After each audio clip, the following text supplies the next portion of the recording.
بسم اللہ الرحمن الرحیم۔ السلام علیکم ورحمۃ اللہ وبرکاتہ۔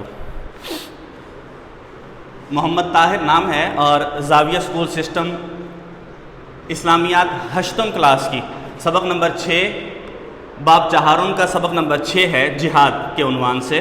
اس عنوان کے تحت جو سوال اور جواب دیے گئے ہیں ان میں سے پہلے 2 سوالات اور ان کے جوابات، 2 تفصیلی سوال نمبر 1 ہے جہاد فی سبیل اللہ کا مفہوم بیان کریں، اور سوال نمبر 2 ہے مسلح جہاد کے مقاصد بیان کریں۔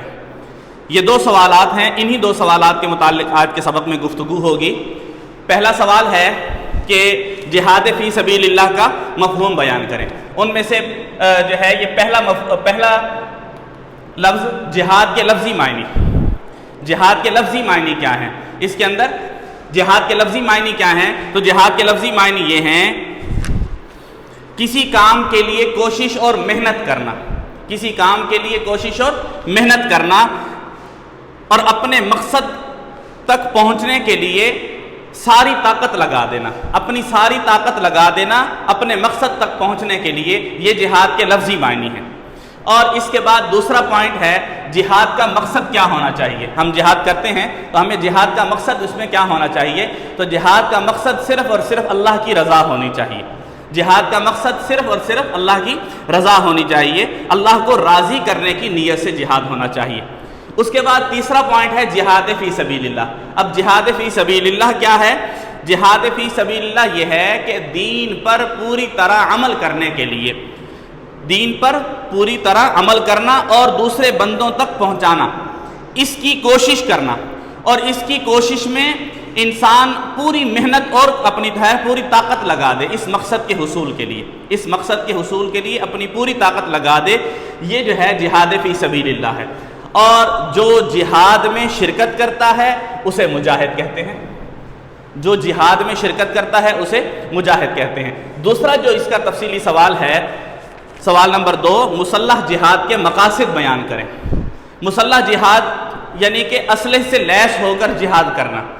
اب اس میں مقصد کیا ہوگا؟ اپنا دفاع اور اپنی حفاظت۔ پہلا مقصد کیا بیان کیا؟ اپنا دفاع اور اپنی حفاظت، یعنی جب کوئی دوسرا آپ پر حملہ کرتا ہے اور دین اور اسلامی ریاست کی حفاظت کے لیے پھر جو ہے ہتھیار اٹھائے جاتے ہیں، تو یہ کس مقصد کے لیے ہوتے ہیں؟ اپنا دفاع اور اپنی حفاظت کے لیے ہوتے ہیں۔ اور اس کے اندر دوسرا مقصد کیا ہے؟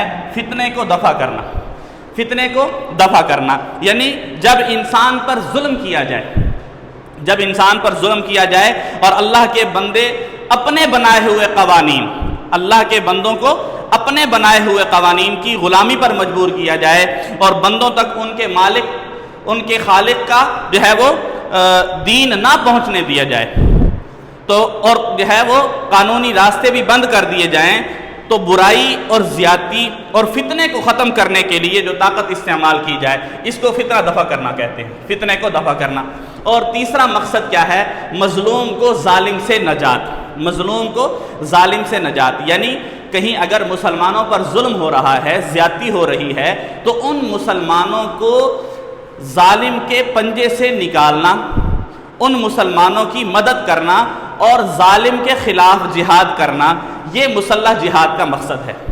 یہ 3 مقاصد لکھے ہیں، اپنا دفاع اور اپنی حفاظت، فتنے کو دفع کرنا، مظلوم کو ظالم سے نجات۔ یہ 2 تفصیلی سوالات آج کے سبق کے ہیں۔ پہلا سوال جو ہے وہ سبق جہاں سے شروع ہوگا اس میں 4 لائنوں کے اندر پہلے سوال کا جواب ہے، اور اسی طرح دوسرے سوال کا جواب جہاد کے مقاصد سے شروع ہوگا، اور اگلے صفحے کے دوسری لائن پر حامی اور مددگار بھیج، یہاں تک دوسرے سوال کا اینڈ ہو جائے گا۔ یہ 2 تفصیلی سوالات آج کے سبق کے ہیں۔